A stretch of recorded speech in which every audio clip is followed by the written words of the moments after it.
மயிலாப்பூர் சட்டமன்ற தொகுதியிலே மக்களை சந்தித்து வாக்குகளை சேகரித்தோம்.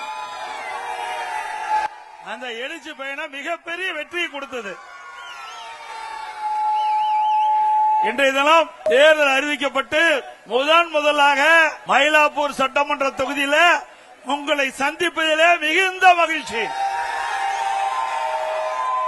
இறைவனுடைய அருளால் அனைத்து இந்திய அண்ணா திராவிட முன்னேற்ற கழக தலைமையிலே அமைக்கப்பட்ட தேசிய ஜனநாயக கூட்டணி பெரும்பான்மையான இடங்களிலே வெற்றி பெற்று 210 இடங்களிலே வெற்றி பெற்று அனைத்து இந்திய அண்ணா திராவிட முன்னேற்ற கழகம் அறுதி பெரும்பான்மையோடு அனைத்து இந்திய அண்ணா திராவிட முன்னேற்ற கழகம் ஆட்சி அமைக்கும்.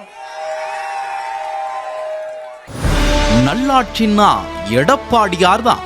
வாக்களிப்பீர் இரட்டை இலைக்கே. தேர்தல் நாள் 23 ஏப்ரல் 2026.